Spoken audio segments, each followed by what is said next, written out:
공교육 전문가와 함께하는 교육 격차 해소 프로젝트 입시의 정석. 오늘은 학생부 교과 전형에 대해서 살펴봅니다. 이 전체 대입에서 가장 많은 인원을 뽑는 전형이 학생부 교과 전형인데요. 특히 올해는 수능 최저 학력 기준 변경과 의대 증원 등으로 변수도 많아서 이 수험생들이 챙겨야 할 요소가 적지 않습니다. 먼저 영상부터 보고 오겠습니다.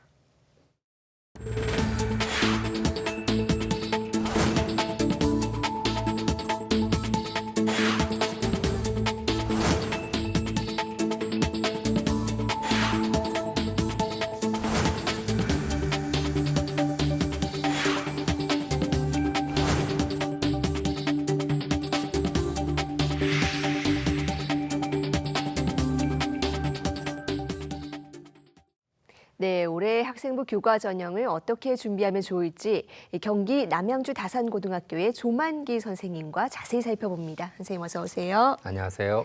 네, 이 대입에서 선발 규모로만 놓고 보면 결국은 이 학생부 교과 전형이 가장 큽니다. 올해 입시에서 특징은 뭐라고 볼 수 있을까요? 네, 학생부 교과 전형은 수험생이 선호하는 그 상위권 대학에서는 대부분 수능 최저 기준을 요구하고 있습니다. 학생들은 2차 지필고가 끝나서 이제 3학년 1학기까지 내신 성적은 완성이 된 상황입니다.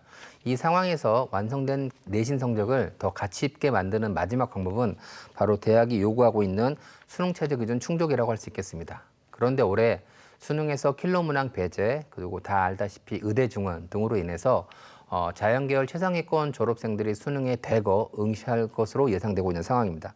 작년도 수시에서도 수능 킬러 문항 배제로 인해서 수능 최저 기준의 충족에 대한 부담감을 느껴서 최저 기준이 적용되는 전형에서 지원 인원과 경쟁률이 하락되는 그런 상황들이 발생되었는데요. 올해도 그런 상황들은 여전히 더 발생될 것으로 예상하고 있습니다. 거기에다가 작년에는 수능 최저 기준을 요구하지 않던 연세대, 한양대 등에서 약 800명 이상의 인원들을 최저 기준을 신설했고요. 또 늘어난 그 의대 지역 인재 전형이 대부분 교과 전형으로 배정이 되었기 때문에 수능 최저 기준을 충족해야 합격되는 그 인원 자체가 많이 늘었습니다. 따라서 올해 학생부 교과 전형에서는 그 어느 해보다도 수능 최저 기준 충족이 굉장히 중요한 한 해라고 할 수 있겠습니다. 네, 수능 최저 기준 충족 굉장히 네. 중요한 포인트가 되겠네요. 그렇다면 구체적으로 이 수도권 대학들은 학생부 교과 전형을 어떻게 운영하고 있습니까? 수도권 대학교의 학생부 교과 전형의 특징은 크게 수능 최저 기준 충족률이 높다, 그다음에 서류 평가를 실시한다, 면접을 실시한다, 이 세 가지 정도로 들 수가 있겠는데요. 네. 먼저 우선 수도권 대학교는 학생부 교과 전형보다는 종합전형을 더 많이 선발합니다. 교과 전형은 두 번째로 많은 약 36% 정도를 선발하고 있고요. 수도권 대학에서 수능 최저 기준을 요구하는 비율들은 약 44%로 서울에서 62%, 인천에서 74%를 요구하고 있습니다. 비수도권 지역의 36% 요구보다는 더 많은 비율을 요구하고 있고요. 또한 요구하는 최저 기준 역시 더 강화된 기준들을 요구하고 있습니다. 두 번째로 교과 전형은 내신 성적이 좋으면 무조건 합격하는 전형인데 상위권 일부 대학에서는 지원하는 학생이 그 학과에 어울리는 내신 성적인지를 서류 평가를 통해서 확인하고 있습니다. 고려대, 성균관대, 한양대, 경희대, 건국대, 동국대 등에서 서류 평가를 통해서 학과에 어울리는 숫자인지를 확인하고 있습니다. 따라서 원서를 이 대학에 쓸 때에는 그 숫자가 좋은지만 판단하는 게 아니라 이수 과목 등을 통해서 그 학과에 어울리는 숫자인지를 파악할 필요가 있겠습니다. 마지막으로 수능 최저 기준은 요구하고 있지 않지만 이화여대, 명지대, 가천대 등에서 면접을 통해서 대학에서 충분히 공부할 수 있는지 학업 역량들을 평가하고 있습니다. 네, 학생부 교과 전형이라고 뭐 이름은 그렇게 붙었지만 이것저것 또 챙겨야 될 점이 적지 않은 것 같습니다. 자, 올해 입시와 관련된 질문에서는 의대 증원과 이른바 이 무전공 선발 이 두 가지 변수를 빼놓을 수가 없는데요. 자, 의대 정원 증가는 학생부 교과 전형에 어떤 영향을 미치게 될까요? 이번에 발표된 의대 증원은 약 1,497명이 증가됐습니다.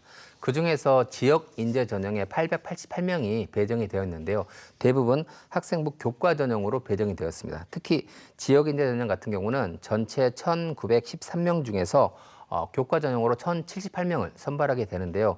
이 중에 건양대학교 면접 전형을 제외하고는 모두 수능 최저 기준을 요구하고 있습니다. 따라서 작년에 비해서 수능 최저 기준을 통과하면 합격되는 인원 자체가 늘었는데요. 이런 상황들은 자연스럽게 합격선의 최저 합격선의 하락으로 바로 연결될 포인트가 있습니다. 그렇게 되면 작년도 기준으로는 수능 최저 기준을 통과하지만 내신 성적이 좀 부족해서 의대에 지원을 하지 못하고 치대나 한대로 하락해서 지원하는 그런 학생 수험생 입장에서는 올해 의대를 지원할 수 있는 상황으로 연결됩니다. 그러면 자연스럽게 의대 증원이 치대와 한의대에 지원하는 학생들의 내신 성적도 하락하게 되거든요.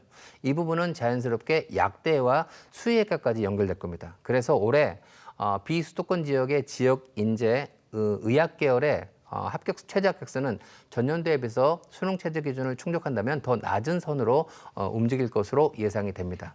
근데 이런 상황들은 작년도 비수도권 학생들이 최저 기준이 충족됨에도 내신이 안 돼서 의학 계열의 원서를 못 썼던 학생들이 수도권 최상위권 공대로 지원을 했거든요. 그럼 비수도권 지역에 머무르기 때문에 상위권 대학교 공과대학교에 지원하는 상황들이 줄어들게 되는 상황으로 연결될 가능성이 매우 크다고 봅니다. 네, 상당히 연쇄적인 영향이 있을 수도 있겠습니다. 자, 그렇다면 이른바 무전공 선발이라고도 하죠. 전공 자율 선택제는 어떤 영향을 미치게 되겠습니까? 올해 무전공 학과가 새롭게 신설되었는데요. 네. 작년 같은 경우는 희망 학과에 그대로 원서를 쓰면 됐는데 올해는 그 학과의 원서를 쓰는 방법과 유형 1, 유형 2 두 개로 쓰는 쪽 세 가지로 지원할 수 있는 방식이 생겼습니다. 그러다 보니 학과로 원서를 썼을 때 내가 A학과에 원서를 쓰려고 했는데 막상 경쟁률이 너무 높게 형성된 거예요. 그런데 옆에 있는 유형 1이나 유형 2는 선발 인원도 많은데 경쟁률이 낮다면 지원 전략을 수정해야 되겠죠. 그러다 보니 올해는 아무래도 마지막 날까지 최종 경쟁률을 보면서 공개된 경쟁률을 보면서 지원을 결정하는 그런 상황들이 굉장히 많아질 것으로 예상됩니다. 그리고 또 신설된 그 무전공학과의 합격선은 아무래도 최상위권 그 인기가 좋은 학과의 아이들은 선택할 가능성이 매우 높다 보니 그 학과에 합격이 안 되는 학생들이 원서를 쓸 가능성이 매우 높거든요. 그래서 신설된 무전공학과의 합격선은 중위권 정도에서 지원도 이루어지고 합격도 이루어질 가능성이 매우 크다고 생각합니다. 네, 눈치 작전이 또 상당히 치열해지겠습니다. 자, 지금 거듭해서 이 학생부 교과 전형이지만 수능 최저 기준이 중요한 변수가 될 것이다라고 계속 강조해주고 계십니다. 그다음 자, 올해 충족률은 어떻게 예상해 볼 수 있을까요?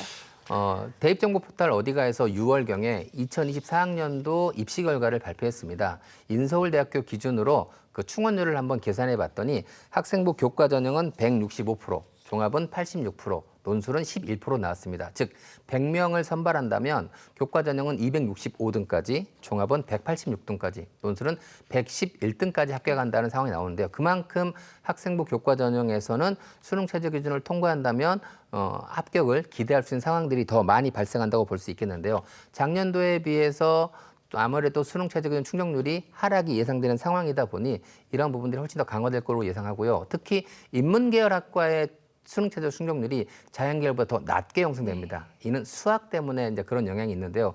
그러다 보니 대학에서 발표한 최저 충족률은 약 60에서 70%가 되는데 그 충원율과 그 충족률을 고려해 보면 인문계열 학과는 1점대 초반의 실질 경쟁률이 형성되고요. 자연계열도 2점대 초반의 경쟁률이 실증이 형성됩니다. 따라서 올해 최저만 통과한다면 굉장히 합격할 가능성이 매우 커지는 한 해라고 볼 수 있겠습니다.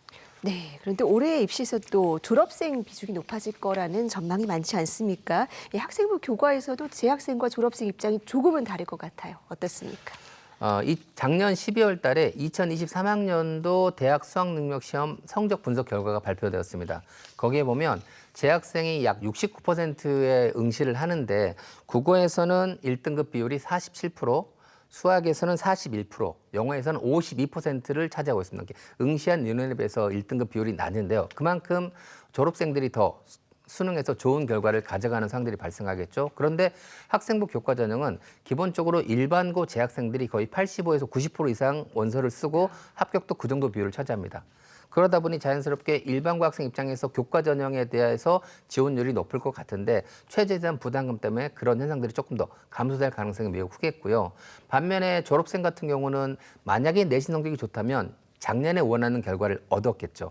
그래서 일반적으로 종합전형과 논술전형으로 더 졸업생들은 많이 원서를 쓰는데 올해 같은 경우는 내신이 조금 낮아도 최저의 충족에 대한 자신감으로 교과전형에서 조금 더 졸업생이 더 응시할 가능성이 크다고 생각합니다. 네, 그렇군요. 이제 저희 시간 관계상 마지막 질문 드려보겠습니다. 이제 수시 접수까지는 뭐 한 달 정도, 수능 시험까지는 100일 조금 넘게 남았습니다. 지금 이 시점에서 수험생들 집중해야 될 점은 뭐라고 볼 수 있을까요? 앞에서 언급했다시피 이제 수시에 지원하기 위한 내신 성적은 완성이 됐습니다. 지금 이 시점에서 완성된 내신 성적을 더 가치 있게 만드는 방식은 두 가지가 있습니다.